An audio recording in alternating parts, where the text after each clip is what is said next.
So I want to speak to all the mothers in our CFC churches.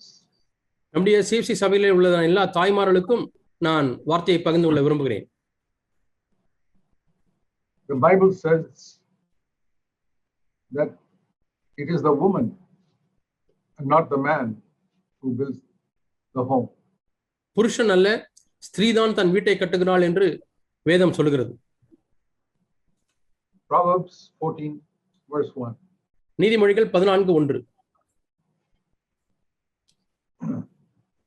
Why doesn't it say it is a wise man who builds the house?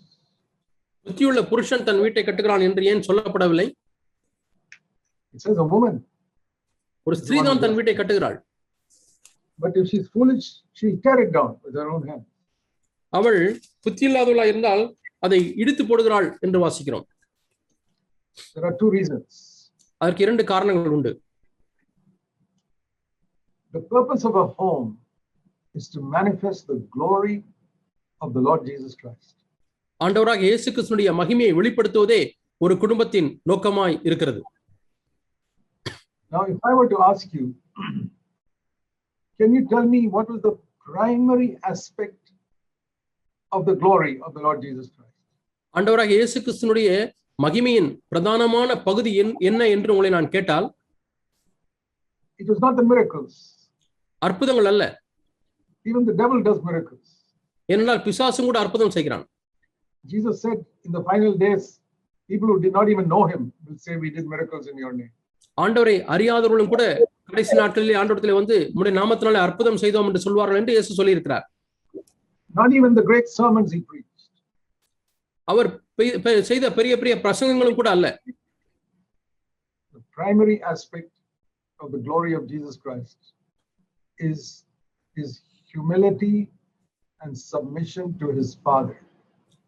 இயேசு கிறிஸ்துவினுடைய அந்த மகிமையினுடைய வெளிப்பாடு பிரதானமாய் அந்த மகிமையுடைய வெளிப்பாடு எங்கே இருந்தது என்று சொன்னால் அவருடைய தாழ்மையிலேயும் அவருடைய தகப்பனுக்கும் தாய்க்கும் அவர் கீழ்ப்படிந்ததிலேயும் தான் இருக்கிறது. And most people in Christendom have not understood that. கிறிஸ்தவத்திலே இருக்கக்கூடிய அநேக மக்கள் இதை விளங்கிக் கொள்ளவே இல்லை. That is the main reason for all the confusion. எல்லா குழப்பங்களுக்கும் இதுதான் பிரதானமான காரணமாய் இருக்கிறது. And that's why people don't get grace from God. ஆகவே தான் ஜனங்கள் தேவனிடத்திலிருந்து கிருபையை பெறாமல் இருக்கிறார்கள். In a home, who has the opportunity to show that submission? ஒரு குடும்பத்திலே இந்த அடங்கி இருத்தல் என்கிறதான மகிமையை வெளிப்படுத்துவதற்கு யாருக்கு தருணம் கிடைக்கிறது? It's not the man. மனுஷனுக்கு அல்ல. Because man is not asked to submit to the wife. ஏனால் புருஷன் மனைவிக்கு கீழ்ப்படிந்திருக்க வேண்டும் என்று சொல்லப்படவில்லை. It is the woman who manifests in a home the spirit of submission. அந்த அடங்கி இருத்தலுடைய ஆவியை வெளிப்படுத்துகிறது ஒரு குடும்பத்திலே ஒரு ஸ்திரீக்கு தான் கிடைக்கிறது. And that is how the children learn to submit to their parents. இப்படித்தான் பிள்ளைகள் பெற்றோருக்கு கீழ்ப்படிதலை தாயினிடத்திலிருந்து கற்றுக்கொள்கிறார்கள். It's not by preaching to the children, but by demonstrating submission to the husband, that the mother teaches submission to the children. இது பிள்ளைகளுக்கு நாம் பிரசங்கிப்பதனாலே வருவதில்லை, ஆனால் கணவனுக்கு மனைவி கீழ்ப்படிதல் உள்ள அந்த ஆவியினாலே அதை விளங்கச் செய்வதனாலே தான் இது வருகிறது. And God also compares himself to a mother, as we already heard in Isaiah 49:15. ஏசாயா 49:15 நாம் ஏற்கனவே கேட்டது போல தேவனும் தன்னை ஒரு தாய்க்கு ஒப்பிடுகிறார். So it's a very wonderful thing to see that sin came through a woman and God used a woman to bring the savior from sin also. ஆகவே பாவம் ஒரு ஸ்திரீ மூலமாக இந்த உலகத்திலே பிரவேசித்தது, அதே நேரத்திலே ஒரு ஸ்திரீயின் மூலமாக ஒரு இரட்சகரை தேவன் இந்த உலகத்திற்கு கொண்டு வருவதற்கு தெரிந்து கொண்டார். See, the reason why Cain became a murderer was this. Coin ஒரு கொலைகாரனாய் ஏன் மாறினான் என்பதற்கு இதுதான் காரணம். Because he had a bad mother.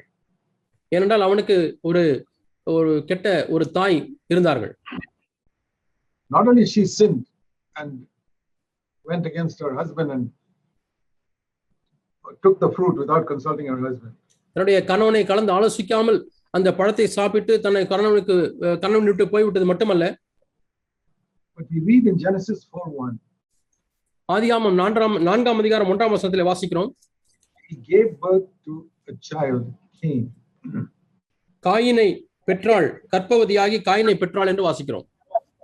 Nowadays, to give birth to see a baby being born is not at all a wonderful thing for us. இந்த நாட்களிலே ஒரு தாய்க்கு ஒரு குழந்தை பிறக்கிறது என்று சொன்னால் அது ஒரு பெரிய அற்புதமான அரிதான காரியமே அல்ல. Because millions of babies are being born. ஏனென்றால் லட்சக்கணக்கான மில்லியன் கணக்கான குழந்தைகள் பிறந்து கொண்டே இருக்கிறார்கள். But think of a time when no baby had ever been born in the history of the world. ஆனால் உலக சரித்திரத்திலே குழந்தை பிறப்பு என்பதையே கண்டிராத அந்த நாட்களை எண்ணி பாருங்கள். No angel could have babies. எந்த தூதருக்கும் அந்த காரியம் கிடைக்கவில்லை. In all of creation, stars, planets, angels, nothing could produce a living child. முழு படைப்பையும் பாருங்கள், நட்சத்திரங்கள், சூரியன், தூதர்கள் யாருமே அவர்கள் பிறப்பு என்ற ஒரு காரியத்தை செய்ததே இல்லை, அவர்கள் பிறப்பித்ததில்லை. One day Eve discovers that from her stomach is becoming bigger and from her body a human being comes out. ஏவாள் அவர் உணர்கிறார்கள் தன்னுடைய சரீரம் பெருத்துக்கொண்டே போகிறது, ஒரு நாளிலே தன்னுடைய சரீரத்திலிருந்து இன்னொரு குழந்தை பிறக்கிறது என்பதை அவர்கள் அறிந்தார்கள். And she says here in Genesis 4:1, ஆதியாகமம் 4ஆம் அதிகாரம் 1ஆம் வசனத்திலே வாசிக்கிறோம், I have got a man child with the help of the Lord. கர்த்தரால் ஒரு மனுஷனை பெற்றேன் என்றாள். In English it is very clear. ஆங்கிலத்திலே அது மிகவும் தெளிவாக இருக்கிறது. The meaning is I don't forget, I produced a child. Of course the Lord helped me a little bit. நான் தான் இந்த குழந்தையை உற்பத்தி செய்தேன், தேவன் கொஞ்சம் உதவி செய்தார். God helped me, but I produced the child. தேவனுக்கு உதவி செய்தார், அதிலே சந்தேகமில்லை. ஆனால் நான் தான் இந்த குழந்தையை பெற்றெடுத்தேன், உண்டாக்கி உற்பத்தி செய்தேன். It's like a man saying, I built this house, but this person came and helped me a little bit. ஒரு மனிதன் இந்த வீட்டை நான் தான் கட்டினேன், ஆனால் இந்த மக்கள் எல்லாம் கொஞ்சம் உதவி செய்தார்கள் என்று சொல்வதை போல. To say that I got this child from my body and God helped me a little bit. என்னுடைய சரீரத்திலிருந்து நான் இந்த குழந்தையை பெற்றெடுத்தேன், தேவன் எனக்கு உதவி செய்தார். And that is why she named him Cain. ஆகவே தான் அவனுக்கு காயின் என்று பெயரிட்டார்கள். And that spirit that she had, she gave to her first son. அவர்களுக்கு இருந்ததான அந்த ஆவியை தன்னுடைய முதல் மகனுக்கும் அதை கொடுத்து விட்டார்கள். You're a very important person. நீ மிக முக்கியமான ஒரு நபர். See, the Lord had already said the seed of the woman will crush the head of Satan. In the ஸ்திரீனுடைய ஆதியாகமம் 3ஆம் அதிகாரம் 15ஆம் வசனத்திலே அவர் உன் தலை நசுக்குவார், நீ உன் ஸ்திரீக்கும் உன் வித்துக்கும் பகை உண்டாக்குவேன், ஒரு ஸ்திரீ உன் வித்தை நசுக்குவாள் என்று சொன்னார். ஸ்திரீயின் வித்து உன் தலை நசுக்கும். The seed of the woman will crush the head of Satan. ஸ்திரீனுடைய அந்த வித்து சாத்தானுடைய தலையை நசுக்கும். So Eve said, this is the person. This ஏவாள் will crush the head of Satan. ஏவாள் காயினை பார்த்து இவன்தான் அந்த மனிதன், அந்த வித்து இவன் மூலமாக சாத்தானுடைய தலை நசுக்குவார் என்று ஏவாள் சொன்னார்கள். This is the seed. This is the seed of the woman. இதுதான் ஸ்திரீனுடைய with. And that got into Cain's head. இது காயினுடைய தலைக்கு ஏறிவிட்டது. Who put that into his head? யார் காயினுடைய தலையில அதை போட்டது? Mother.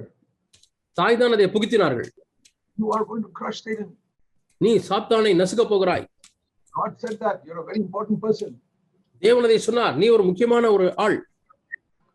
That's how he got all those high thoughts and he decided to kill Abel when the fire came on Abel's sacrifice.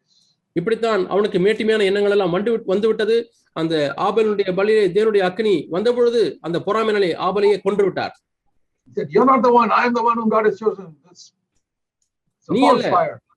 False fire on your sacrifice. நீ அல்ல, நான் தான் தெரிந்து கொள்ளப்பட்டவன் என்று சொல்லி அந்த பொய்யான அக்கினி என்று சொன்னார். So you see the tremendous influence of a bad mother. ஆகவே ஒரு மோசமான தாயினுடைய எவ்வளவு மோசமான ஒரு தாக்கம் பிள்ளையிடத்தில் ஏற்பட்டிருக்கிறது என்பதை நீங்கள் பார்க்கிறீர்கள். God brought his salvation through coming in the form of a baby through another mother. தேவன் ரட்சிப்பை எப்படி இந்த உலகத்துக்கு கொண்டு வந்தார் என்று சொன்னால், ஒரு தேவன் தம்முடைய குமாரனை ஒரு தாயினுடைய வயிற்றிலிருந்து பிறந்த ஒரு குழந்தையின் மூலமாக கொண்டு வந்தார். And you see how Mary speaks when she has the baby Jesus. மரியாளுக்கு தன்னுடைய கற்பத்திலே இயேசு உருவான பொழுது அவர்கள் எப்படி பேசினார்கள் என்பதை நீங்கள் பார்க்கலாம். Luke chapter 1. லூக்கா 1ஆம் அதிகாரம் verse 48. God has had regard for the humble state of his bond slave. 48ஆம் வசனத்திலே வாசிக்கிறோம், அவர் தம்முடைய அடிமையின் தாழ்மையை நோக்கி பார்த்தார் என்று சொல்லுகிறார்கள். You read that whole phrase and you find she thinks she's nobody, she's nothing. இந்த முழு துதியின் இந்த பகுதியை வாசித்து பாருங்கள். மரியாள் சொல்லுகிறது, ஆண்டவரே நான் ஒன்றுமில்லை, நான் ஒரு பொருட்டில்லை என்பதை வெளிப்படுத்துகிறார்கள். And that was the real seed of the woman that God spoke about. தேவன் சொன்ன அந்த உண்மையான ஸ்திரீனுடைய வித்து இங்கேதான் வருகிறது. And I can imagine, Joseph died pretty early. That's why we don't read about Joseph much. யோசேப்பு அவர் சீக்கிரமாகவே மரித்து விட்டார். ஆகவே தான் யோசேப்பை குறித்து அதிகமாக நாம் வாசிப்பதில்லை. After the age of 12, we don't read much about Joseph. இயேசுக்கு 12 வயதுக்கு மேல் ஆன பிறகு யோசேப்பை குறித்து அதிகமாக நாம் வாசிப்பதில்லை. So it was single-handedly Mary brought up Jesus, 4 other boys and 2 girls. ஆகவே ஒரு தன்னந்தனி ஸ்திரீயாக மரியாள் இயேசு கிறிஸ்துவையும் அந்த 4 சகோதரர்களையும் 2 சகோதரிகளையும் அவர்கள்தான் வளர்த்தார்கள். She was a widow with 7 children. 7 பிள்ளைகளை வைத்துக் கொண்டு அவர்கள் ஒரு விதவையாக இருந்து இந்த பிள்ளைகளை வளர்த்தார்கள். You read that in Mark 6.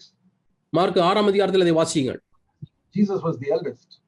இயேசுதான் மூத்த மகனாக இருந்தார். And she must have worked so hard to bring them all up. எல்லாரையும் வளர்ப்பதற்கு எவ்வளவோ அவர்கள் கஷ்டப்பட்டிருந்திருப்பார்கள். They were not a rich family. They were a poor carpenter's family and the father had died. அந்த தகப்பன் மரித்து விட்டார். அவர்கள் ஒரு பணக்கார குடும்பமாக இல்லை, மிகவும் ஏழை குடும்பமாக, ஒரு தச்ச குடும்பமாக தான் இருந்தார்கள். And that is a great example for all mothers. எல்லா தாய்மார்களுக்கும் இவர்கள் ஒரு பெரிய மாதிரியாக இருக்கிறார்கள். And Jesus honored her. இயேசு அவர்களை கனமணினார். When he was hanging on the cross with all that agony, he thought of his poor mother and told John to look after her. சிலுவிலே எல்லா வேதனையோடும் கூட அவர் தொங்கிக் கொண்டிருக்கும் பொழுது தன்னுடைய தாயாரை இயேசு நினைத்தார். அப்பொழுது யோவானை பார்த்து தாயை பொறுப்படுத்திக் கொள் என்று சொன்னார். God could have sent Jesus without a human mother, just created him like he made Adam. ஆதாமை தேவன் சிருஷ்டித்தது போலவே ஒரு ஸ்திரீனுடைய உதவி இல்லாமலே இயேசு கிறிஸ்துவை ஆண்டவர் இந்த பூமியிலே மனிதனாக உண்டாக்கி அனுப்பியிருக்கலாம். He could have taken some seed from some man and in the wilderness made Jesus a full grown man. அவர் எங்கிருந்தாவது அவர் மனைவி கூட எடுத்து அவர் இயேசு கிறிஸ்துவை ஒரு வித்தை எடுத்து இயேசு கிறிஸ்துவை முழு மனிதனாக அவர் உண்டாக்கி இருந்திருக்கலாம், சிருஷ்டித்திருந்திருக்கலாம். From the wilderness one day Jesus comes. வனாந்திரத்திலிருந்து ஒரு திடீரென்று இயேசு கிறிஸ்து வளர்ந்த இயேசு கிறிஸ்து வருகிறார். He could have come like that. அதுபோல இயேசு வந்திருந்திருக்கலாம். But God didn't send his son like that. ஆனால் இயேசு தம்முடைய குமாரனை அதுபோல அனுப்பவில்லை. God said, my son has to come through a human mother. என்னுடைய குமாரன் இந்த பூமிக்கு ஒரு மனுஷ ஸ்திரீ மூலமாகத்தான் வர வேண்டும், தாய் மூலமாகத்தான் வர வேண்டும். There you see the tremendous importance of a mother. ஆகவே இங்கே நீங்கள் ஒரு தாயினுடைய பெருத்த ஒரு முக்கியத்துவத்தை நீங்கள் அபரிமிதமான முக்கியத்துவத்தை நீங்கள் பார்க்கிறீர்கள். See, the greatest person in Israel was Moses. இஸ்ரவேலிலே மிகப்பெரிய மனிதனாக இருந்தவர் மோசே. He was virtually the founder of that nation when they came out of Egypt. எகிப்திலிருந்து அவர்கள் வெளியே வந்த பொழுது அந்த தேசத்தினுடைய நிறுவனர் அவர்தான் என்று சொல்லலாம். And he also became what he became because of a good mother. அவரும் அவர் இருக்கிற நிலையில் எப்படி மாறினார் என்று சொன்னால் ஒரு நல்ல தாயின் மூலமாக தான் அப்படி மாறினார். The Israelites were all slaves. The father would go to work at 6 o'clock in the morning and probably come back home at night, 10 o'clock at night, working as a slave. 6 மணிக்கு மோசேயுடைய தகப்பனார் அவர் எல்லாரும் அடிமையா இருந்தபடினாலே 6 மணிக்கே வேலைக்கு போய் விடுவார். வேலை செய்துவிட்டு இரவு 10 மணி இருக்கும் வீடு திரும்பும் பொழுது he probably never saw his son, Moses. ஒருவேளை அவர் தன்னுடைய மகனை பார்த்திருந்திருக்கவே மாட்டார். Who brought Moses up? அப்படி இருக்கக்கூடிய சூழ்நிலையிலே மோசேயை வளர்த்தது யார்? The mother. தாய்தான். It was her idea that now the king has said the babies must be killed, but I will not kill this child. அந்த குழந்தை கொல்லப்பட வேண்டும் என்று சொல்லி அந்த ராஜா சொன்னார். ஆனால் தாய்தான் அது நான் கொல்ல மாட்டேன் என்று சொன்னார்கள். See Hebrews 11 and verse 23. எபிரேயர் 11ஆம் அதிகாரம் 23ஆம் வசனம். When he was 3 months old, the parents hid him. மோசே பிறந்து 3 மாதமா இருக்கும் பொழுது அந்த குழந்தையை ஒளித்து வைத்தார்கள். 3 மாதம் ஒளித்து வைத்தார்கள். Because they saw he was a beautiful child. மோசே பிறந்த பொழுது அவனை அழகுள்ள பிள்ளை என்று அவர்கள் கண்டார்கள். Now there are different ways in which you can say a child is a beautiful child. ஒரு குழந்தை அழகுள்ள குழந்தை என்று சொல்லி பல விதங்களிலே நீங்கள் சொல்ல முடியும். In the world, it's only he's got a nice face, he's ready to be a film star, he's a beautiful child. உலகத்தை பொறுத்தவரையிலே சினிமா நட்சத்திரத்தை போல மாறுவதற்கு ஒரு அழகுள்ள முகம் இருந்தால் அழகுள்ள பிள்ளை என்று சொல்வார்கள். That is not what God calls a beautiful child. தேவன் அப்படிப்பட்ட காரியத்தை அழகுள்ள பிள்ளை என்று அவர் சொல்ல மாட்டார். God sees every child that is born into this world is a beautiful child. இந்த உலகத்திலே பிறந்த ஒவ்வொரு குழந்தையும் தேவன் அழகுள்ள பிள்ளையாகவே தான் காண்கிறார். They may be ugly, பார்ப்பதற்கு அழகா இல்லாமல் இருக்கலாம், they may be deformed and have so many physical infirmities. எவ்வளவோ ஊனம் இருக்கலாம் அல்லது அழகற்று இருக்கலாம், உருமாறி இருக்கலாம். But if a mother can look at that child and say like Moses' mother, this is a beautiful child God has given me. மோசேயுடைய தாய் மோசே குழந்தையாய் பிறந்த பொழுது பார்த்து சொன்னது போல இப்பொழுதுள்ள தாய்மார்களும் அப்படிப்பட்ட குழந்தையை பார்த்து அழகுள்ள பிள்ளை என்று சொன்னால், you can bring up your child to be another Moses. இன்னொரு மோசையாக உங்கள் பிள்ளைகளை நீங்கள் வளர்த்தெடுக்க முடியும். Not a deliverer of Israel, but a godly person. இஸ்ரவேலை விடுவிக்க முடியாத ஒரு மீட்பராக அல்ல, ஆனால் ஒரு தேவபக்தியுள்ள பிள்ளையாக நீங்கள் வளர்க்க முடியும். She had the child Moses with her only for a few years. மோசே தன்னோடு கூட ஒரு சில வருடங்கள் தான் வாழ்ந்தார்.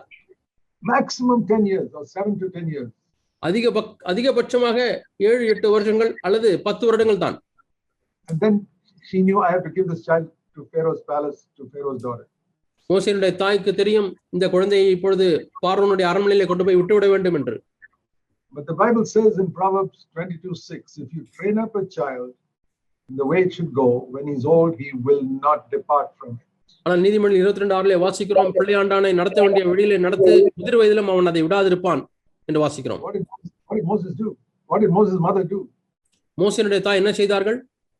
From childhood, she put some values into his head before he was 10 years old. சிறு பிராயத்திலிருந்தே அந்த மோசேயினுடைய தலைக்குள்ளாக நல்ல ஆவிக்குரிய மதிப்பீடுகளை வைத்து விட்டார்கள். 10 வயதாகும்போது அந்த மதிப்பீடு எல்லாம் வைக்கப்பட்டு விட்டது.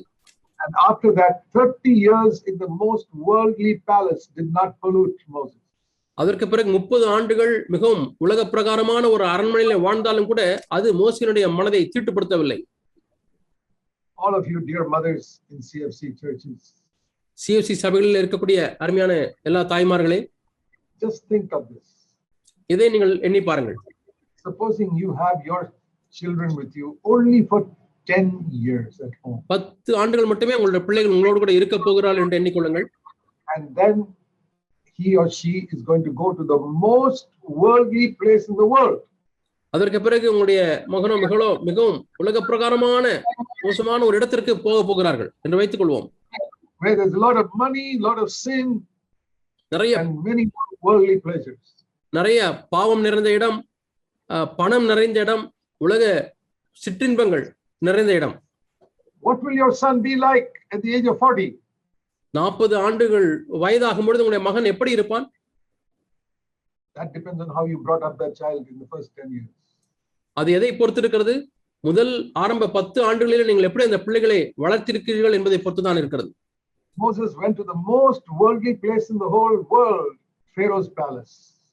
அந்த நாட்டிலே உலகம் முழுதுமா இருக்கக்கூடிய மிக மோசமான ஒரு இடமானது பார்வோனுடைய அரண்மனை. அந்த இடத்திலே மோசே வளர்ந்தார். And at the age of 40, 40 ஆண்டுகள் வரை.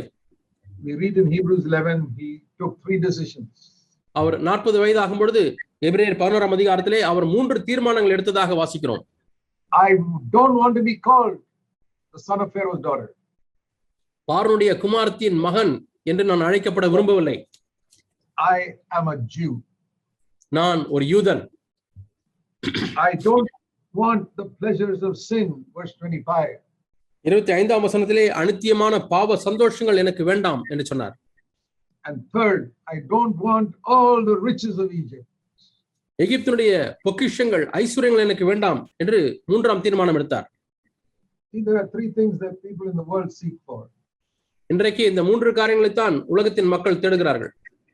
Honor, கனம், sinful pleasure, பாவ சந்தோஷங்கள், and money.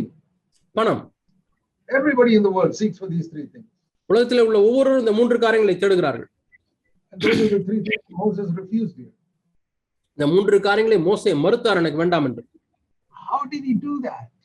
எப்படி அவரால் அதை செய்ய முடிந்தது? You have to really admire the work his mother did in training him up in the first 10 years at home. முதல் 10 ஆண்டுகளிலே தாயார் செய்த அந்த அற்புதமான பணியை அதுதான் இப்படி இருக்க தீர்மானித்தது. Can you be a mother like that? இது போன்ற ஒரு தாயாக நீங்கள் இருக்க முடியுமா? Moses' mother Jochebed did not have the Holy Spirit.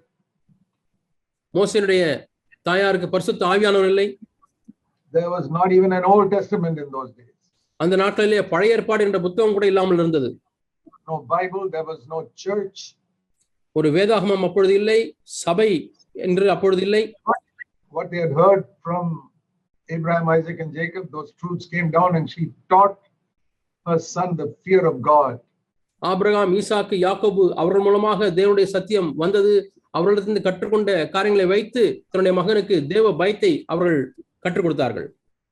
She is written in the book of Hebrews as a great example of faith.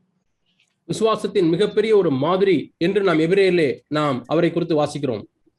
You read in Hebrews about people who pulled down the walls of Jericho, opened the Red Sea. எரிகோவின் மதிலை வீழ்த்தியவர்களை வாசிக்கிறோம். செங்கடல் இரண்டாய் பிளந்த காரியத்தை குறித்து எபிரேயரிலே வாசிக்கிறோம். Shut the mouths of lions like Daniel. தானியேலை போல சிங்கங்களின் வாயை அடைத்தவர்கள். Raised the dead like Elijah. எலியாவை போல மரித்தவரை உயிரோடு எழுப்பினவர்கள். And in the midst of all this, you read about a woman who brought up her son for 10 years in a godly way. இவர்களுக்கு மத்தியிலே தன்னுடைய பிள்ளையை 10 ஆண்டு தேவ பக்தியிலே வளர்த்த ஒரு தாயாரை குறித்து வாசிக்கிறீர்கள். What a fantastic work that was, because that was the man who finally brought the nation of Israel out of Egypt into Canaan. என்ன அற்புதமான ஒரு மனிதனை அவர்கள் வளர்த்தார்கள். அந்த மனிதர் தான் கானானிலிருந்து எகிப்திலிருந்து அந்த இஸ்ரவேல் ஜனங்களை வெளியே கொண்டு வந்தார். The power of a godly mother. ஒரு தேவபக்தியுள்ள தாயினுடைய ஒரு சக்தி. Turn to 1 Samuel in chapter 1. 1 Samuel 1ஆம் அதிகாரம். Here we read of a time in Israel when there were no prophets. தீர்க்கதரிசி இல்லாத ஒரு காலத்திலே இஸ்ரவேலிலே எப்படி இருந்தார்கள் என்று நாம் வாசிக்கிறோம். The word of the Lord was very rare in those days. அந்த நாட்டிலே தேவனுடைய வார்த்தையானது அபூர்வமாக இருந்தது. But there was this one woman who was very concerned about that. Her name was Hannah. ஆனால் இந்த காரியங்களை குறித்து கரிசனை கொண்டதான கவலைப்பட்டதான ஒரு ஸ்திரீ இருந்தார்கள். அவருடைய பெயர் அன்னாள். And she was the second wife of one man. ஒரு மனிதனுக்கு இரண்டாவது மனைவியாக அவர்கள் இருந்தார்கள். And she had no children. பிள்ளைகள் இல்லை. And the first wife would keep on irritating her. We read in 1 Samuel 1 verse 6. 1 Samuel 1ஆம் அதிகாரம் 6ஆம் வசனத்தில் இதை குறித்து வாசிக்கிறோம். அந்த முதல் மனைவி இவர்களை சதா துன்பப்படுத்திக் கொண்டே இருந்தார்கள். Because the first wife had many children. ஏனென்றால் முதல் மனைவிக்கு அநேக பிள்ளைகள் இருந்தார்கள். And it says here in 1 Samuel chapter 1 and verse 6 that she would keep on irritating Hannah. 1 Samuel 1ஆம் அதிகாரம் 6ஆம் வசனத்திலே அவளுடைய சக்களத்தை அவள் துக்கப்படும்படியாக அவளை மிகவும் விசனப்படுத்துவாள் என்று வாசிக்கிறோம். I got children, she would say. You got no children. எனக்கு பிள்ளைகள் இருக்கிறார்கள், உனக்கு பிள்ளைகள் ஒன்றுமே இல்லையே. And what would Hannah do? அன்னாள் என்ன செய்வார்கள்? She did not fight back. அன்னாள் திரும்பமாய் அவர்களிடத்தில் சண்டை போடவில்லை.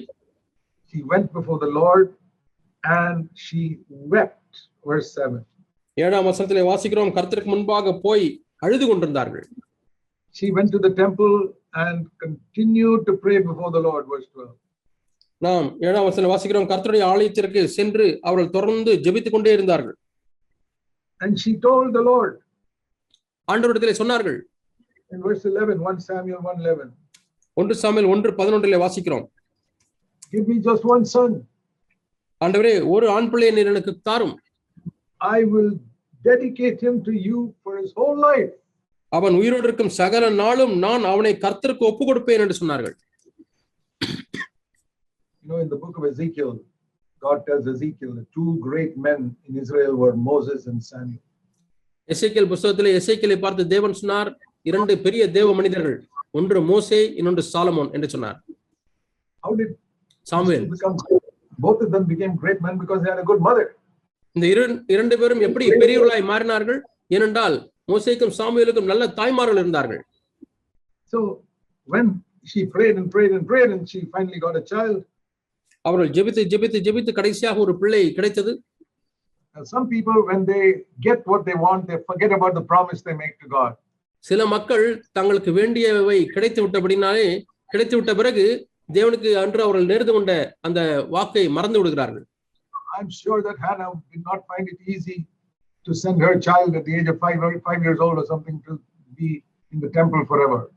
அன்னாளுக்கு தன்னுடைய மகன் 5 வயதாக இருக்கும் பொழுது என்றைக்கும் இருந்து விடும்படியாக ஆலயத்திற்கு கொண்டு போய் விடுவது என்பது அவ்வளவு எளிதாக இருந்திருக்காது, கஷ்டமாகத்தான் இருந்திருக்கும். He could have said, Lord, please let me keep her. I know I made a promise, but please let me keep this child. ஆண்டவரே, நான் இந்த வாக்கை பண்ணிவிட்டேன், ஆனாலும் தயவு செய்து இப்பொழுது என் மகன் என்னோட இருக்கட்டும் என்று கூட அவர் சொல்லும்படியாக சோதிக்கப்பட்டிருக்கலாம்.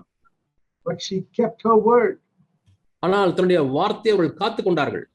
He took that boy and said, this is the one I prayed for. Lord, this is yours.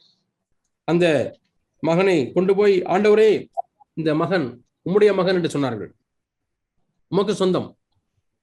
And even though there was not a single person in that temple who was godly to educate Samuel properly. அந்த தேவாலயத்திலே சாமுவேலை இந்த தேவனுடைய காரியங்களிலே போதித்து வளர்ப்பதற்கு ஒரு நபர் கூட இல்லாதிருந்தது. Eli the high priest was a completely backslidden, useless priest.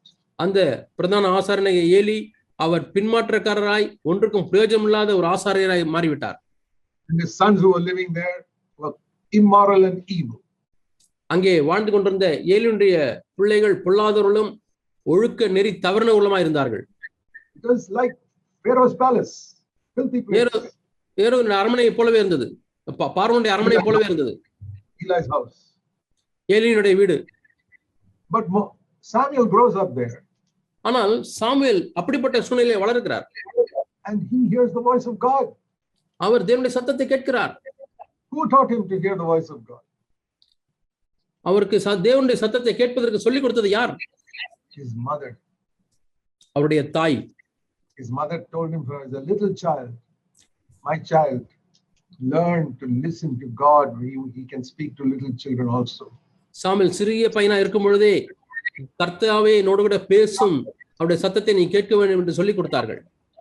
Are you mothers teaching your children like that? தாய்மார்களே, நீங்கள் உங்கள் பிள்ளைகளுக்கு அப்படி போதிக்கிறீர்களா? Are you giving the word of God to your children and saying, God can speak to you, my little boy, my little girl? என்னுடைய சின்ன மகனே, என்னுடைய சின்ன மகளே, தேவனோடு கூட பேச முடியும், அவருடைய சத்தத்தை நீ கேட்க வேண்டும் என்று சொல்லிக் கொடுக்கிறோமா? Your child can grow up to be a Samuel. அப்படியானால் உங்களுடைய மகள் ஒரு சிஷ்யா வளர முடியும். What a wonderful example these two godly men are. இந்த இரண்டு தேவ மனிதர்கள் எவ்வளவு பெரிய மாதிரியா நமக்கு இருக்கிறார்கள். And as I said, God told Ezekiel that Moses and Samuel are the greatest people in Israel. நான் சொன்னது போல எசேக்கியேலுக்கு தேவன் சொன்னது இஸ்ரவேலிலே மிகப்பெரிய மனிதர்கள் மோசேயும் சாமுவேலும் என்று சொன்னார். We come to the New Testament. புதிய ஏற்பாட்டுக்கு வரும்பொழுது we don't know much. We don't know anything about the mothers of Peter, James, John and Paul and all that. பேதுரு, யோவான், யாக்கோபு, பவுல் இவருடைய தாய்மார்களை குறித்து நமக்கு ஒன்றுமே தெரியாது. We don't know about their childhood. அவருடைய சிறு பிராயம் எப்படி இருந்தது என்றும் நமக்கு தெரியாது. Jesus called them when they were 27, 30 years old. 27, 30 வயதாக இருக்கும்போது இயேசு அவர்களை சிஷ்யர்களாக அழைத்தார். And they changed through the influence of Jesus directly, not through their mothers. அவர்கள் தாய்மார்கள் மூலமாக அல்ல, இயேசுனுடைய செல்வாக்கினாலே அவர்கள் மாறினார்கள். In fact, James and John's mother were seeking honor for their children. சொல்லப்போனால் யாக்கோபு யோவான் இவருடைய தாயார் தங்களுடைய பிள்ளைகளுக்கு கனத்தை தேடினார்கள். Told Jesus, please put my children in high thrones in heaven. வானத்திலே பரலோகத்திலே பெரிய சிங்காசனத்திலே என்னுடைய மகன்களை வைக்க வேண்டும் என்று அவர்கள் கேட்டார்கள். But we have an example of one godly mother in the New Testament. ஆனால் புதிய ஏற்பாட்டில் ஒரு தேவபக்தி உள்ள ஒரு தாயினுடைய மாதிரி நமக்கு கொடுக்கப்பட்டிருக்கிறது. That is the mother of Timothy. அவர்கள் தீமோத்தேயுடைய தாய். So you turn to Acts chapter 16. அப்போஸ்தலர் 16ஆம் அதிகாரம். Here we read that Paul came to Lystra. லிஸ்திராவுக்கு Pavul வந்தார். 16 verse 1. அப்போஸ்தலர் 16ஆம் அதிகாரம் 1ஆம் வசனம். And there was a disciple named Timothy. அங்கே தீமோத்தேயு என்னப்பட்ட ஒரு சீஷன் இருந்தான். His mother was a Jewish woman, but his father was a Greek. அவன் தாய் விசுவாசமுள்ள ஒரு யூத ஸ்திரீ, அவன் தகப்பன் கிரேக்கன். Now the Jews were not allowed to marry the Greeks, who are not Jews had to marry Greeks. That was the law in the Old Testament. கிரேக்கர்கள் கிரேக்கர்களை தான் திருமணம் செய்ய வேண்டும், யூதர்கள் யூதர்களை தான் திருமணம் செய்ய வேண்டும், யூதர்கள் கிரேக்கர்களை திருமணம் செய்வதற்கு அனுமதி இல்லை. அதான் அப்பொழுதுள்ள பிரமாணம். It was a terrible sin to marry a non-Jew in Old Covenant. ஒரு யூதர் அல்லாத ஒரு நபரை திருமணம் செய்வது என்பது அது இரட்டிப்பான ஒரு பாவம் பழைய ஏற்பாட்டிலே, பழைய உடன்படிக்கையிலே. Only backslidden women would do that. பின்மாற்றமடைந்த ஸ்திரீகள் தான் அப்படி செய்வார்கள். So Timothy's mother was a backslidden woman who went and married this unbeliever. இந்த அவிசுவாசியை திருமணம் செய்ததான தீமோத்தேயுடைய தாய் அப்பொழுது ஒரு பின்மாற்றக்காரியா இருந்தார்கள். He was a businessman who was only interested in making money. இந்த தீமோத்தேயுடைய தகப்பன் அவர் ஒரு தொழில் அதிபராக இருந்தார். அவர் பணம் எப்படி சம்பாதிப்பது என்கிற வியாபார நோக்கத்திலேயே இருந்தார். But when Timothy was born, ஆனால் தீமோத்தேயு பிறந்த பொழுது I think his mother repented. தன்னுடைய தாய் தீமோத்தேயுடைய தாய் மனம் திரும்பி விட்டார்கள் என்று எண்ணுகிறேன். Must have said, Lord, I don't want my son to grow up in the wayward way my husband is.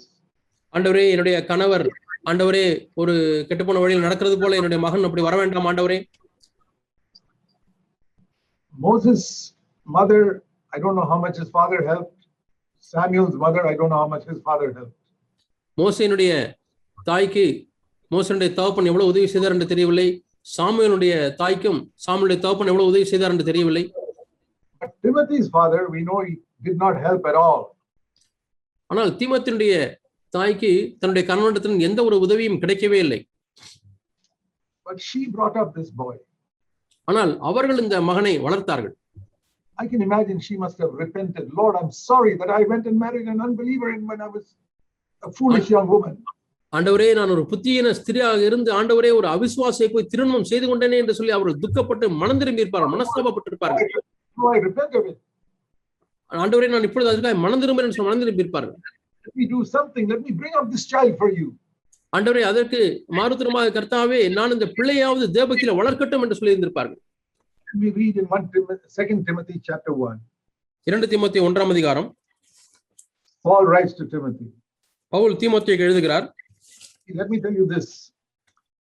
If you had Timothy was only about 20 years old when Acts 16, when Paul selected him to be on his team. Pavul தன்னுடைய குழுவிலே இருக்கும்படியாக தீமோத்தேயை தேர்வு செய்த பொழுது தீமோத்தேயுக்கு 20 வயது தான் இருந்திருக்கும். Just listen to this, all you parents. பெற்றோரே, நீங்கள் எல்லாரும் குறிப்பாக தாய்மார்களே நீங்கள் எல்லாரும் இதை கேளுங்கள். If by the time your son is 20 years old, an apostle like Paul with discernment can choose your son to be one of his fellow workers, you have done a fantastic job with your son. உன்னுடைய மகனுக்கு 20 வயதாய் இருக்குது என்று வைத்துக் கொள்ளுங்கள். அப்பொழுது பவுலை போல ஒரு அப்போஸ்தலன் வந்து அவர் நல்ல பகுத்தறிவுள்ளதான ஒரு தேவ மனுஷர், அவர் வந்து தன்னுடைய ஊழியனாய் தன்னுடைய குழுவில் இருக்கும்படியாக உங்களுடைய மகனை தெரிந்தெடுப்பார் என்று சொன்னால் நீங்கள் உண்மையாலுமே ஒரு அபரிவிதமான ஆசீர்வாதத்தை பெற்ற நல்ல பாக்கியமுள்ள ஒரு தாய் தான். You're a blessed woman. நீங்கள் ஒரு ஆசீர்வதிக்கப்பட்ட ஒரு ஸ்திரீ. Wow, Paul never chose young 20-year-olds to be his co-workers. Pavul 20 வயதான வேறு யாரையும் தன்னுடைய உடன் ஊழியராக இருக்க முடியாது தேர்ந்தெடுக்கவில்லை. Only Timothy. தீமோத்தேயை மட்டும்தான் தேர்ந்தெடுத்தார். So there was an unusual grace upon Timothy. ஆகவே தீமோத்தேயின் மேல் வழக்கத்திற்கு மாறான ஒரு கிருபை அவர் மீது இருந்தது. That was not because of his father. அது தன்னுடைய தகப்பன் நிமித்தமாய் வந்ததல்ல. It was 100% because of his mother. அது 100% தன்னுடைய தாயார் மூலமாக வந்ததுதான்.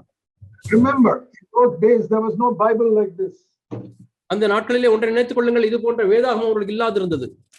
No, this type of Bible is printed only 500, 600 years ago. 500, 600 ஆண்டுகள் முன்பாகத்தான் இது போல அச்சடிக்கப்பட்ட வேதாகமம் நம்முடைய கைகளில் தவழுகிறது. They had to go to the synagogue to read the Old Testament. பழைய ஏற்பாட்டை வாசிக்க வேண்டும் என்று சொன்னால் தேவாலயத்துக்கு அவர்கள் செல்ல வேண்டியிருந்தது.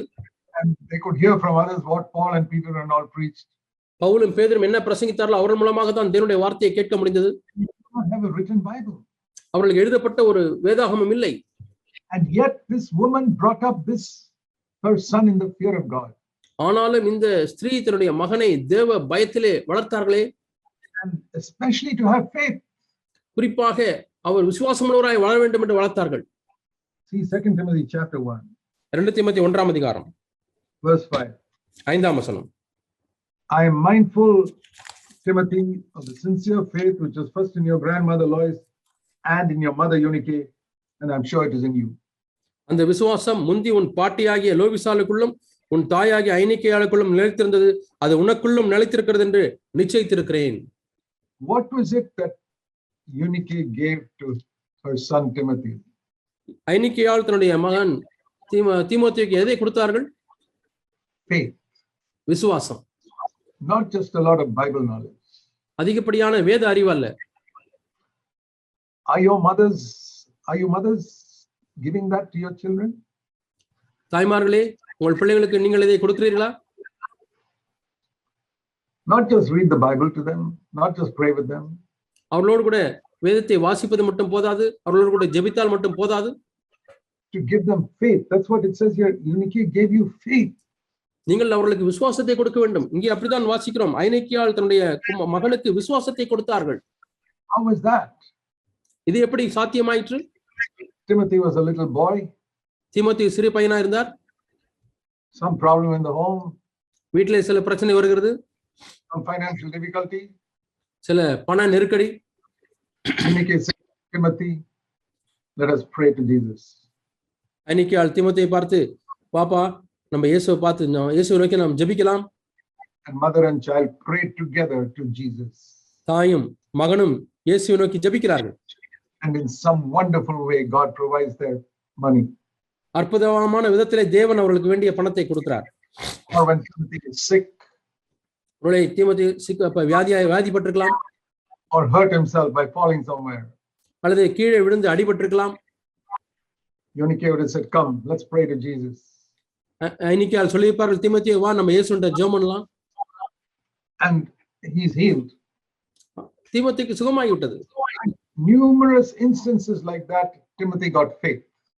இது போன்று பல சம்பவங்கள் மூலமாக தீமோத்தேயுக்கு விசுவாசம் கிடைத்து விட்டது. You mothers, are you putting faith into the hearts of your children? தாய்மார்களே, உங்களுடைய பிள்ளைகளுடைய இருதயத்தில் விசுவாசத்தை இப்படி வைக்கிறீர்களா? You don't have to put faith for miracles in their heart. நீங்களுடைய உள்ளத்திலே அற்புதங்களை எல்லாம் வைக்க தேவையில்லை. Primarily that their God is a loving father. பிரதானமாக அவருடைய தேவன் அவருடைய அன்பான தகப்பன் என்கிற காரியத்தை அவர்கள் பெற்றுக்கொள்ள வேண்டும், அறிந்து கொள்ள வேண்டும். Teach them, my son, even when you cannot understand why God is allowing something in your life, remember he's a loving father. மகனே, ஏன் சில காரியங்கள் எல்லாம் உன் வாழ்க்கையில் அனுமதிக்கிறார் என்று உனக்கு தெரியாவிட்டாலும் தேவன் உனக்கு அன்பான தகப்பனாக இருக்கிறார் என்பதை சொல்லிக் கொடுங்கள். Your child, your son or daughter will be strong. உங்களுடைய இதை காரியத்தை நீங்கள் சொல்லி வளருங்கள். உங்களுடைய மகள் வலிமையுள்ளவர்களாய் மாறுவார்கள், பலனுள்ளவர்களாய் மாறுவார்கள். Responsibility that mothers have. ஆகவே தாய்மார்களுக்கு ஒரு பெரிய பொறுப்பு இருக்கிறது. To bring up their children in the fear of God. பிள்ளைகளை தேவ பயத்திலே வளர்க்கக்கூடிய ஒரு பெரிய பொறுப்பு. The church needs many young brothers and sisters who will live for God. தேவனுக்கென்று வாழக்கூடிய அநேக வாலிப சகோதர சகோதரிகள், இளம் சகோதர சகோதரிகள் சபைக்கு தேவை. For that, the church needs many mothers, godly mothers. இதற்கு சபையிலே அநேக தாய்மார்கள், தேவபக்தியுள்ள தாய்மார்கள் தேவை. A mother who feels that her primary responsibility is not just to cook the food and earn money by going to work. ஒரு தாய்க்கு பிரதானமான பொறுப்பு ஏதோ வீட்டிலே சமைக்க வேண்டும் அல்லது வேலைக்கு போய் சம்பாதிக்க வேண்டும் என்பதல்ல. If your husband is paralyzed or something and can't work, then of course your mothers must go to work. உடைய கணவர் வியாதி வந்து செயலற்று கிடந்தால், அவருக்கு வாதம் வந்து விட்டால், அப்பொழுது நீங்கள் வேலைக்கு போய் சம்பாதிக்கத்தான் வேண்டும். But I say to you, don't put money as more important than your family. உங்களுடைய குடும்பத்தை காட்டிலும் மேலாக பணத்தை முக்கியமானதாக வைக்க வேண்டாம் என்று நான் உங்களுக்கு சொல்லுகிறேன். I have 4 sons. எனக்கு 4 மகன்கள் உண்டு. They are all not only following the Lord, they are serving the Lord today. அவர்கள் எல்லாரும் தேவனை பின்பற்றுவது மட்டுமல்ல, அவருக்கு ஊழியம் செய்கிறார்கள். People ask me, how did they come like that? எப்படி உங்க பிள்ளைங்களை இப்படி மாறினாங்க என்று சொல்லி ஜனங்கள் என்னை பார்த்து கேட்கிறார்கள். I said, don't ask me, ask my wife. நான் சொல்லுவேன், என்னை கேட்க வேண்டாம், என்னுடைய துணைவியாரை கேட்டுக்கொள்ளுங்கள் என்று சொல்லுவேன். I was traveling here and there preaching. She is the one who brought them up. நான் இங்கேயும் அங்கமாய் பிரசங்கத்திற்காய் பிரயாணம் செய்து கொண்டிருந்தேன். என்னுடைய துணைவியார் தான் அவர்கள் எல்லாம் வளர்த்தார்கள். She is the one who graduated as a top doctor from the medical college in Vellore. வெள்ளூரிலே உள்ளதான மருத்துவ கல்லூரியிலே நல்ல நிலைமையிலே அவள் படித்து நல்ல ரேங்க்ல பாஸ் பண்ணினார்கள். All her colleagues went to make money. But I repeat. All her colleagues in the college all went to make அவருடைய money. சக படித்த சக மாணவர்கள் எல்லாம், டாக்டர்கள் படித்தவர்கள் எல்லாரும் போய் பணம் சம்பாதிப்பதிலேயே அவர்கள் முழு மூச்சாய் ஈடுபட்டிருந்தார்கள். But she married me. I was serving the Lord. I had no income. My bank account was 0.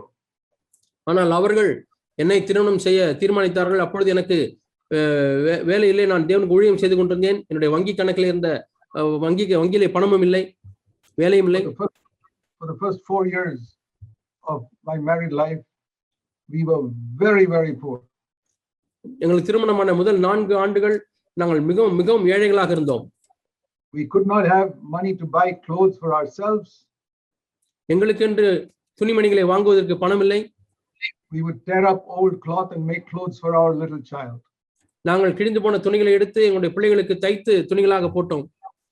But I said, Lord, I'm going to serve you even if I'm poor. ஆண்டவரே, ஏழையாக இருந்தால் நான் உமக்கு ஊழியம் செய்வேன் என்று ஆண்டவரிடத்தில் சொன்னேன். I did not have money to rent a house for 4 years. 4 ஆண்டுகள் ஒரு வாடகைக்கு வீடு எடுப்பதற்கு கூட பணம் இல்லை. Because when I left the Navy, I had given all my money away for God's work. என்றால் என்னுடைய கப்பற்படையில் உள்ளதான வேலையை ராஜினாமா செய்து வந்த பணத்தை முழுதுமாய் தேவனுடைய ஊழியத்துக்கு என்று கொடுத்து விட்டேன். I had worked there for 8 years. But all the money I gave away. 8 ஆண்டுகள் நான் பணியாற்றினேன். So what to do? ஆகவே என்ன செய்வது? My father gave me one small room in his house to live. என்னுடைய தகப்பனார் அவருடைய வீட்டிலே நாங்கள் வாழும்படியாக ஒரு அறையை ஒதுக்கி கொடுத்தார்கள். Now no woman who gets married likes to stay with the father-in-law and mother-in-law. திருமணமாகிற எந்த ஒரு பெண்ணும் மாமனார் மாமியார் வீட்டிலே போய் வாழ்வதற்கு அவர்கள் இசைவு தெரிவிக்க மாட்டார்கள். Few weeks we can understand. ஒரு சில வாரங்கள் என்றால் புரிந்து கொள்ளலாம். But we were so poor, she had to stay there for 4 years. நாங்கள் 4 ஆண்டுகளுடைய துணைவியார் மாமனார் மாமியார் வீட்டில் இருக்க வேண்டியிருந்தது. 4 ஆண்டுகள் என்றால் எங்கள் ஏழ்மை நிலைமை நிமித்தமாய். When our first son was born, உங்களுடைய முதல் மகன் பிறந்த பொழுது there were times when she would wonder, do we have enough money to buy some milk powder to make some milk for this child? இந்த குழந்தைக்கு பால் கொடுப்பதற்கு பால் பவுடர் வாங்குவதற்கும் அடுத்த பால் powder டின் வாங்குவதற்கு பணம் இல்லாது இருந்தது. We said, Lord, we trust you. God will take care of us. ஆண்டவரே, உம்மை நாங்கள் நம்புகிறோம், நீர் எங்களை பொறுப்படுத்திக் கொள்வீர் என்று நாங்கள் சொன்னோம். Now she was a doctor. அவர்கள் டாக்டராக இருந்தார்கள் அப்பொழுது. She could have gone to work and made a lot of money, then we could have paid and rented a house and all that. அவர்கள் டாக்டராக போய் வேலை செய்திருந்தால் பணம் சம்பாதித்திருந்திருக்கலாம், நாங்கள் வீட்டு வாடகை கொடுக்கக்கூடிய அளவுக்கு பணம் சம்பாதித்திருந்திருக்கலாம். But she said, no, I'm going to be a mother. அவர்கள் சொன்னார்கள், நான் அப்படி போக மாட்டேன், நான் ஒரு தாயாக இருக்க போகிறேன் என்று சொன்னார்கள். We have been married now for 53 years. இப்பொழுது எங்களுக்கு திருமணமாகி 53 ஆண்டுகள் ஆகிறது. She has never earned 1 rupee till today as a doctor. ஒரு மருத்துவராக இருந்து அவர்கள் பணியாற்றி ₹1 கூட இதுவரை சம்பாதிக்கவில்லை. But she has helped hundreds and hundreds of people medically, saved some people from death. ஆனால் மருத்துவ ரீதியிலே நூற்றுக்கணக்கான மக்களுக்கு உதவி செய்திருக்கிறார்கள். சிலரை மரணம் அடைவதிலிருந்தும் அவர்கள் காப்பாற்றி இருக்கிறார்கள் மருத்துவத்தின் மூலமாக. Primarily, she was a mother. அவர்கள் பிரதானமாக ஒரு தாயாக தான் அவர்கள் இருந்திருக்கிறார்கள். Gave up her job in order to be a mother. ஒரு தாயாக இருப்பதற்காக தன்னுடைய வேலையை விட்டு விட்டார்கள். Not because her husband was a rich man. Her husband was getting no income. My income was zero. தன்னுடைய கணவர் பணக்காரராக இருந்தபடினாலே அல்ல, என்னுடைய வருமானம் அப்பொழுது 0 தான். The Lord says, those who honor me, I will honor. என்னை கனம் பண்ணுகிறவர்களை நான் கனம் பண்ணுவேன் என்று ஆண்டவர் சொல்கிறார். And I believe that it is because God saw she was going to be a mother. As a wise woman, she built her house. அவர்கள் நான் ஒரு தாயாக இருக்க போகிறேன் என்று அவர்கள் தீர்மானித்தபடினாலே ஒரு புத்தியுள்ள ஸ்திரியாக இருந்து தன்னுடைய வீட்டை அவர்கள் கட்டினார்கள். By house, I don't mean a physical building. I mean the 4 sons. That's the house. நான் வீடு என்று சொல்லும் பொழுது பௌதிகமான வீட்டை நான் சொல்லவில்லை. நான் 4 பிள்ளைகள், அவர்களைத்தான் நான் சொல்லுகிறேன். That's why my children say, our mother is our hero. ஆகவே தான் என்னுடைய தாய் தான் என்னுடைய கதாநாயகி என்று சொல்லி என்னுடைய பிள்ளைகள் சொல்லுகிறார்கள். Mothers play a very, very important part in bringing up of children. பிள்ளைகளை வளர்ப்பதிலே தாய்மார்களுக்கு அதிகமான பங்கு உண்டு. But she has to sacrifice. ஆனால் அவர்கள் தியாகம் செய்ய வேண்டும். You may see the result of the sacrifice only years later. எவ்வளவு ஆண்டுகள் கழித்து தான் அப்படிப்பட்ட தியாகத்தினுடைய விளைவை பலனை பார்க்க முடியும். See, after 50 years, my wife sees the results of her sacrifice. இப்ப 50 ஆண்டுகள் கழித்து என்னுடைய துணைவியார் அவருடைய தியாகத்தினுடைய பலனை அவர்கள் பார்க்கிறார்கள். Was it worth it going through all those struggles in those early years? அந்த ஆரம்ப ஆண்டுகளிலே அப்படிப்பட்ட பாடுகளுக்குள்ளாக போனதெல்லாம் அது தேவைதானா? To concentrate on the children? பிள்ளைகளிடத்திலேயே நோக்கத்தை செலுத்தி அவர்களை வளர்ப்பதிலேயே கவனம் செலுத்தி இருந்ததெல்லாம் அது தேவைதானா? Clearly the answer is yes. தெளிவாக உள்ள பதில் ஆம். We have to be a living demonstration to the world around that we value motherhood. நாம் தாய் தன்மையை நாம் மதிக்கிறோம் என்பதை நம்மை சுற்றி உள்ள உலகத்தாருக்கு வெளியரங்கமாய் காண்பிக்க வேண்டியவர்களாக இருக்கிறோம். And I thank God for my wife. தாய்மையை நாம் மதிக்கிறவர்களாக இருக்க வேண்டும் என்று சொல்ல வேண்டும். என்னுடைய துணைவியாருக்காக நான் நன்றி செலுத்துகிறேன். She was a good mother. அவர் நல்ல ஒரு தாயாக இருந்திருக்கிறார்கள். You know, some of you may be going through difficulties financially. சிலர் பொருளாதார பண விஷயத்திலே கடினமான கஷ்டத்துக்குள்ளாய் சென்று கொண்டிருக்கலாம். Always try to avoid debt. எப்பொழுதுமே கடனை தவிர்க்க முயற்சி செய்யுங்கள். That's the other thing. My wife was very, very careful with money. இது இன்னொரு காரியம். என்னுடைய துணைவியார் பண விஷயத்திலே மிகுந்த ஜாக்கிரதையாக இருந்தார்கள். The result was, in 53 years, we never had been in debt even for one day. We never had to borrow money even for 1 rupee from anyone. அதனுடைய விளைவு என்னவென்றால் 53 ஆண்டுகளாக ஒரு நாள் கூட நாங்கள் ₹1 கடன் படவும் இல்லை, நாங்கள் கடன் வாங்க வேண்டிய தேவையும் இல்லை. We were careful. When we could not buy something, we didn't buy it. எங்களால் ஒரு பொருளை வாங்க முடியவில்லை என்று சொன்னால் நாங்கள் வாங்க மாட்டோம். நாங்கள் கவனமுள்ளவர்களாக இருந்தோம். We could not afford washing machine and all. She washed the clothes with her own hands. Washing machine வாங்குவதற்கு எங்களுக்கு பணம் இல்லை. ஆகவே அவர்கள் கையினாலே தான் துணிகளை துவைத்தார்கள். Many years. அநேக ஆண்டுகளாக கையிலே துவைத்தார்கள். Our principle was, we will buy something when we have the money. எங்களுடைய கோட்பாடு எப்படி இருந்தது என்று தெரியுமா? பணம் இருந்தால் நாங்கள் தேவையை வாங்குவோம். We will not borrow. We live simply. நாங்கள் கடன் வாங்க மாட்டோம், எளிமையாக வாழ்வோம். And she was happy with whatever God gave us. தேவன் எங்களுக்கு என்ன கொடுத்திருந்தாரோ அதிலே அவர்கள் சந்தோஷமுள்ளவர்களாக இருந்தார்கள். If you are satisfied with the circumstances God has put you in, தேவன் உங்களை எந்த சூழ்நிலையில் வைத்திருக்கிறாரோ அதிலே நீங்கள் திருப்திப்பட்டவர்களாக இருந்தால், you find a need, go to God. உங்களுக்கு ஒரு தேவை இருந்தால் தேவனிடத்திலே செல்லுங்கள். I want you to pray a lot for the children and for me. எனக்காக என்னுடைய பிள்ளைகளுக்காக என்னுடைய துணைவியார் அதிகமாய் ஜெபிப்பார்கள். Here is an example in the Bible, Luke chapter 18. இங்கே ஒரு உதாரணத்தை உங்களுக்கு சொல்கிறேன். லூக்கா 18ஆம் அதிகாரம். Here Jesus spoke about a woman. இங்கே ஒரு ஸ்திரியை குறித்து இயேசு பேசுகிறார். She had no husband. Husband had அவளுக்கு died. கணவன் இல்லை. She's a widow. அவர்கள் கணவன் இல்லை, கணவன் மரித்து விட்டார். இவர்கள் ஒரு விதவியாக இருந்தார்கள். And no son or daughter. அவளுக்கு மகனும் இல்லை, மகளும் இல்லை. A lonely widow. ஒரு தன்னந்தனியா இருக்கக்கூடிய ஒரு விதவை. And she has some neighbor who's keeping on troubling, occupying more and more of her property and trying to push her out. அவர்களுக்கு பக்கத்து வீட்டுக்காரர் இருந்தார். அவர்கள் கொஞ்சம் கொஞ்சமாக இவருடைய நிலத்தை ஆக்கிரமித்து சொத்துக்களை எல்லாம் எடுத்து விட்டார். He doesn't know what to do. என்ன செய்வது என்று அந்த விதவைக்கு தெரியவில்லை. He goes to a judge. Luke 18. லூக்கா 18ஆம் அதிகாரத்திலே வாசிக்கிறோம். அவர்கள் ஒரு நியாயாதிபதியிடத்திலே சென்றார்கள். Verse 2 and 3. 2-3 வசனங்கள். லூக்கா 18:2-3. Please help me against my enemy who's troubling me. எனக்கு தொந்தரவு செய்யக்கூடிய என்னுடைய சத்துருவுக்கு இருந்து என்னை காப்பாற்றும் எனக்கு உதவி செய்யும் என்று கேட்டார்கள். This is a parable. Jesus is speaking about a helpless woman. ஒரு உதவியற்ற ஸ்திரீ எதிராளிக்கு விரோதமாய் உதவி கேட்கக்கூடிய ஒரு உதவி குறித்து இயேசு சொல்கிறார். A poor helpless woman. ஒரு ஏழை உதவியற்ற ஒரு ஸ்திரீ. Is there one of you listening to me today? Poor helpless sister. இது போன்ற ஒரு சகோதரியாக இருந்து நான் பேசுகிறதை கேட்டுக்கொண்டிருக்கிறீர்களா? ஒரு ஏழை உதவியற்ற ஒரு சகோதரியாய் கேட்டுக்கொண்டிருக்கிறீர்களா? This is for you. இது உங்களுக்கு தான் இந்த செய்தி.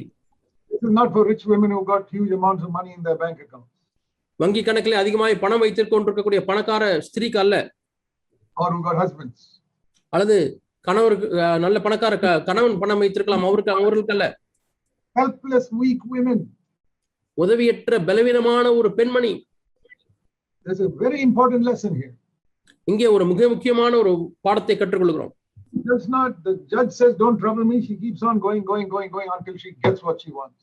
அந்த நியாயாதிபதி என்னை தொந்தரவு செய்யாதே என்று சொல்லி தள்ளிவிட்ட பிறகு மீண்டுமாய் போய்கொண்டே இருக்கிறார்கள். Jesus is saying, இயேசு சொல்லுகிறார், you must go to God like that. நீங்களும் தேவனிடத்தில் அது போல போக வேண்டும். Just see what the unrighteous judge helped this woman. Verse 7. Don't you think your God in heaven will help you? 7ஆம் வசனத்திலே வாசிக்கிறோம், இப்படி அந்த அநீதியுள்ள நியாயாதிபதி உதவி செய்தால் உங்களுடைய தேவன் உங்களுக்கு உதவி செய்ய மாட்டாரா? If, verse 7, you cry to him day and night. இரவும் பகலும் நீங்கள் அவரை நோக்கி கதறினால், கூப்பிட்டால். A helpless woman must learn to cry to God day and night. ஒரு விதவியற்ற ஒரு பெண்மணி தேவனை பார்த்து இரவும் பகலும் கூப்பிட கற்றுக்கொள்ள வேண்டும், ஜெபிக்க கற்றுக்கொள்ள வேண்டும். In the middle of the night, if she wakes up, she must be crying to God, Lord, solve my problem. நடுராத்திரியிலே தூக்கம் விழித்துக் கொண்டால், ஆண்டவரே என்னுடைய பிரச்சனை நீங்க எனக்கு உதவி செய்யும் என்று சொல்லி ஜெபிக்கிற ஒரு பெண்மணியா இருக்க வேண்டும். And the promise in verse 8 is God will answer very quickly. 8ஆம் வசனத்தில் உள்ள வாக்குத்தத்தம் என்னவென்றால், சீக்கிரத்திலே தேவன் அவர்களுக்கு பதில் செய்வார். That's a great parable for mothers. தாய்மார்களுக்கு மிகப்பெரிய ஒரு உவமையா இது இருக்கிறது. Especially mothers who are facing so many problems. குறிப்பாக அநேக பிரச்சனைகளை சந்தித்துக் கொண்டிருக்கக்கூடிய தாய்மார்களுக்கு. Go to God like this woman. இந்த ஸ்திரீயை போல நீங்கள் தேவனிடத்திலே செல்லுங்கள். And say like Jacob, I will not let you go until you bless me. யாக்கோபு சொன்னது போல, ஆண்டவரே நீர் என்னை ஆசீர்வதித்தால் ஒழிய உம்மை விடமாட்டேன் என்று சொல்லுங்கள். You must not be happy even if one of your children is not born again. உங்களுடைய பிள்ளைகளிலே ஒருவர் மறுபடியும் பிறக்காமல் இருந்தாலும் கூட நீங்கள் சந்தோஷப்படவே கூடாது. You must lay hold of God and say, Lord, I want every one of my children to be born again. ஆண்டவரே என்னுடைய பிள்ளைகள் ஒவ்வொருவரும் மறுபடியும் பிறந்திருக்க வேண்டும் ஆண்டவரே என்று சொல்லி ஆண்டவரை உறுதியாய் பற்றி ஜெபியுங்கள். Not only born again, I want every one of my children to be disciples of Jesus Christ. அவர்கள் ஒவ்வொருவரும் மறுபடியும் பிறந்தால் மட்டும் போதாது, என்னுடைய பிள்ளைகள் ஒவ்வொருவரும் இயேசு கிறிஸ்துவின் சீஷர்களாய் இருக்க வேண்டும். I want my children to grow up to build the church. சபையை கட்டும்படியாக என்னுடைய பிள்ளைகள் வளர வேண்டும். Are you praying for that? அவர்களுக்காக நீங்கள் ஜெபிக்கிறீர்களா?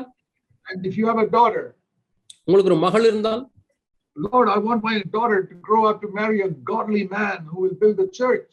ஆண்டவரே சபையை கட்டக்கூடிய ஒரு தேவ பக்தியுள்ள ஒரு மனுஷனுக்கு என்னுடைய மகள் ஆண்டவரே திருமணம் செய்யப்பட வேண்டும் என்று ஜெபியுங்கள். Not just someone who earns a lot of money. அதிகமாய் பணம் சம்பாதிக்கக்கூடிய ஒரு மகன் அல்ல. It's okay if they earn money, but the main thing is they build the church. பணம் சம்பாதித்தால் பரவாயில்லை, ஆனால் பிரதானமான காரியம் அவர்களுக்கு சபையை கட்டக்கூடிய பணியா இருக்க வேண்டும். We need godly mothers like this in every church in CFC. சிஎஃப்சியிலே சபையிலே ஒவ்வொரு சிஎஃப்சி சபையிலேயும் இது போன்ற தேவபக்தியுள்ள தாய்மார்கள் நமக்கு தேவை. And I pray that God will find such. தேவன் அப்படிப்பட்டவர்களை கண்டுபிடிப்பார் என்று நான் நம்புகிறேன். See how these mothers brought up Moses, Samuel, Timothy.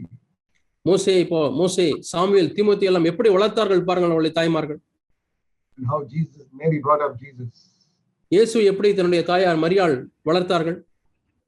Do you know that women had a great part in the ministry of Jesus? உங்களுக்கு தெரியுமா இயேசுனுடைய ஊழியத்திலே ஸ்திரீகளுக்கு பெரும் பங்கு இருந்தது.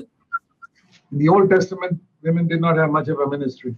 பழைய ஏற்பாட்டிலே ஸ்திரீகளுக்கு அதிகமான ஊழியம் இருந்ததில்லை.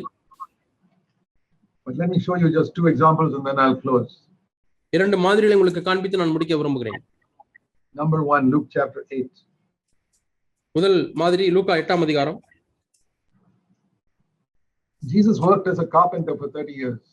இயேசு ஒரு தச்சு தொழிலை 30 ஆண்டுகளாக செய்தார். But then he left. How did he get money? அவர் அந்த வேலையை விட்டு ஊழியத்துக்கு போன பிறகு அவருக்கு எப்படி பணம் கிடைத்தது? He had to support 12 disciples. 12 சீஷர்களை தாங்க வேண்டியதா இருந்தது. Some of them, like Peter, had families. பேதுருவை போல இருந்தவர்களுக்கு குடும்பங்கள் இருந்தது. And Jesus never asked anybody for money. இயேசு யாரிடத்திலும் பணம் கேட்கவில்லை. But we read in Luke 8 verse 3. ஆனால் லூக்கா 8ஆம் அதிகாரத்திலே 3ஆம் வசனத்திலே வாசிக்கிறோம். There were some women who gave money to Jesus. இயேசுக்கு பணம் கொடுத்த சில ஸ்திரீகள் இருந்தார்கள். Joanna and Susanna and many other women, from their own private means, they contributed to Jesus. யோவன்னாலும் சூசன்னாலும் தங்கள் ஆஸ்திகளால் அவருக்கு ஊழியம் செய்து கொண்டு வந்த மற்ற அநேகம் ஸ்திரீகளும் அவருடன் இருந்தார்கள். What a wonderful ministry they did. அவர்கள் எவ்வளவு அற்புதமான ஒரு ஊழியத்தை அவர் செய்தார்கள். They sacrificially saved money in their home and gave it to Jesus. அவர்கள் தியாகமாய் பணத்தை தங்களுடைய வீடுகளிலே சேமித்து வைத்து இயேசுவுக்கு கொடுத்தார்கள். That is written in the Bible that these women supported Jesus during those 3.5 years of his ministry. இயேசு அந்த 3.5 ஆண்டுகால ஊழியத்திலே இந்த ஸ்திரீகள் இயேசுவை தாங்கினார்கள் என்று அவர்களுக்கு ஊழியம் இருந்தது என்று வாசிக்கிறோம். The other example I want to show you is the day of his resurrection. இன்னொரு உதாரணத்தை நான் உங்களுக்கு காண்பிக்க விரும்புகிறேன். The day Jesus rose from the dead. மரித்தோரில் உயிரோடு எழுந்த ஸ்திரீ. The day that Jesus rose from the dead. இயேசு மரித்தோரிலிருந்து எழுந்த அந்த நாள். That was the beginning of a new creation. அது புது சிருஷ்டிப்பின் ஆரம்பமாய் இருக்கிறது. Would you like to have been there in Genesis 1 when God made Adam? Wouldn't it have been a great thing to see God making Adam? நீங்கள் ஆண்டவர் ஆதாமை சிருஷ்டித்துக் கொண்டிருந்த அந்த நாளில் அவரோடு கூட இருந்து அதை பார்த்திருக்க வேண்டும் என்று விரும்பி இருக்கிறீர்களா? That is nothing compared to the new creation, Jesus coming out of the grave. இயேசு கிறிஸ்து புது சிருஷ்டியாக கல்லறையிலிருந்து வெளியே வருகிறாரே, அதை பார்ப்பதற்கும் ஆதியாமத்தில் உள்ள பார்ப்பதற்கும் அது நாம் ஒப்பிட்டு பார்க்கவே முடியாது. Now God has to decide who is going to have the honor to be the first human being to see Jesus coming out of the grave. இயேசு கல்லறையில இருந்து புது சிருஷ்டியாக உயிர்த்தெழுந்து வருவதை பார்ப்பதற்கு யாருக்கு முதல் கணத்தை கொடுப்பது என்று தேவன் தீர்மானித்தார். If God had asked you to give the answer, whom would you have selected? தேவன் நீங்கள் தேர்ந்தெடுங்கள் என்று சொல்லி இருந்தால் நீங்கள் யாரை தேர்ந்தெடுப்பீர்கள் அந்த வேலை அந்த அவரை பார்ப்பதற்கு? I thought about that. நான் அதை எண்ணி பார்த்தேன். Some people would have selected Peter or James or John. சிலர் பேதுருவையோ யோவானையோ யாக்கோபையோ தேர்ந்தெடுப்பார்கள்.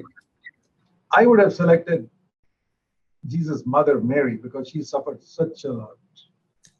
நான் யாரை தேர்ந்தெடுத்திருப்பேன் என்று சொல்கிறேன், இயேசுடைய தாயாகிய மரியாளை நான் தேர்ந்தெடுத்திருப்பேன் என்றால் அவ்வளவு கஷ்டப்பட்டு அவர்கள் இயேசு வளர்த்தார்கள். But God did not select her. ஆனால் தேவன் அவர்களை தெரிவு செய்யவில்லை. He selected the most sinful woman. மிகவும் பாவியான ஒரு ஸ்திரியை தேர்ந்தெடுத்தார். Mary Magdalene. மகதலேனா மரியாள். Was probably a prostitute and demon possessed. அவர்கள் ஒருவேளை அவர் வேசியா இருந்திருக்கலாம், பிசாசு பிடித்தவர்களா இருந்தார்கள். You read about her in Luke chapter 7, Luke chapter 8. லூக்கா 7-8 அதிகாரங்களில் அவர்களை குறித்து வாசியுங்கள். And God said, that is the woman who's going to see my son come out of the grave first. என்னுடைய மகன் கல்லறையிலிருந்து வெளியே வரும்பொழுது முதலாவது பார்க்கக்கூடிய ஒரு நபரை இவர்களை தான் நான் தெரிவு செய்ய போறேன் என்று தேவன் சொன்னார். We read Peter and John came there, saw the empty grave and went back to sleep. பேதுரும் யோவானும் அவர்கள் கல்லறையிடத்திலே வந்து அது வெறுமையாக இருக்கிறதை கண்டு அவர்கள் மீண்டுமாய் தூங்க போய் விட்டார்கள். Mary said, I can't go to sleep. I want to know where Jesus is. ஆனால் மரியாளோ, நான் தூங்க மாட்டேன், நான் இயேசு எங்கே இருக்கிறேன் நான் தேடிக்கொண்டிருக்கிறேன் என்று சொன்னார்கள். Thank God for such women. அப்படிப்பட்ட ஸ்திரீகளுக்காக தேவனுக்கு நன்றி. Such a passion to see Jesus. இயேசுவை பார்ப்பதற்கு அவ்வளவு ஒரு பெரிய வேட்கை. And she got such a revelation from him. அவரிடத்திலிருந்து அவ்வளவு பெரிய வெளிப்பாட்டை அவர்கள் பெற்றுக்கொண்டார்கள். These are the examples we read in the Bible. இந்த மாதிரிகளை தான் நாம் வேதத்திலே வாசிக்கிறோம். Godly women. தேவபக்தியுள்ள ஸ்திரீகள், பெண்மணிகள். I pray that CFC will have many such sisters who will be good wives and mothers. நல்ல மனைவிமார்களாக, நல்ல தாய்மார்களாக அநேகர் CFCயில் எழும்ப வேண்டும் என்று நான் விரும்புகிறேன், ஜெபிக்கிறேன். Have faith that you can bring up your children in godly ways. உங்களுடைய பிள்ளைகளை நீங்கள் தேவபக்தியுள்ளவர்களாய் வளர்க்கும்படிக்கு விசுவாசம் கொண்ட தாய்மார்கள். Let's pray. நாம் ஜெபிப்போம்.